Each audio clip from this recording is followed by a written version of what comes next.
Hi guys, magandang araw po sa inyong lahat. Ito naman pong kaibigan niyo si Jake.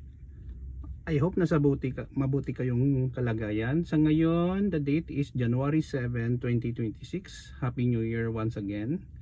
Ano ba topic natin for today? Ang topic natin for today, time change everything. Alam nyo guys, isa sa pinakamahal na bagay dito sa mundo na hindi natin mabibili ang time. Sa Ilonggo, tiyempo. Sa Tagalog, panahon. Pero alam nyo, bilang tao, lahat ng bagay ay nagbabago through time. Naalala nyo before, yung kung nagkakaedad na kayo ng 40 up, no? Way back late 1990s, early 2000, halos mga tao during that time hindi pa maka-afford ng cellphone. Sa ngayon lahat may cellphone na. Wala pang social media way back 1990s, early 2000 wala pa. Meron isa, Friendster po na wala.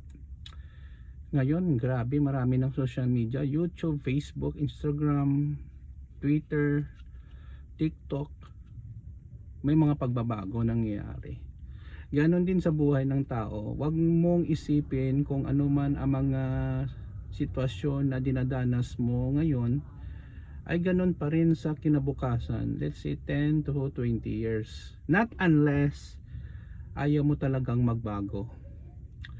Kung may mga problema tayo, isipin mo na lilipas din yan kung hayaan mo na isolve, harapin mo ang mga problema na dinadanas mo sa buhay. Kasi guys, everything in life can be learned, can be solved, especially ang mga problems natin, ang status natin sa buhay, pwede natin ma-improve. Kung gusto mo talagang magbago, you strive hard, work hard, maghanap ng trabaho, magnegosyo, take a risk, no, sa lahat ng bagay, but calculated risk din. Kung alam mo delikado, huwag kang susuong, no? Kasi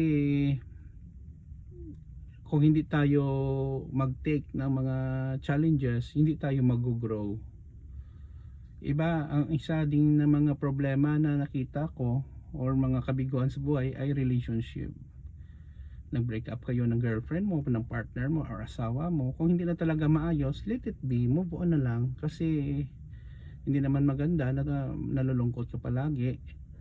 Hindi yun maganda, no? It will just ruin your life, no? Move on, learn from it, and try to love again, no? Kung sa trabaho, nawalan ka ng trabaho or na-terminate ka sa trabaho, find a job. Kung wala kang pera, maghanap ka ng trabaho or magnegosyo, save.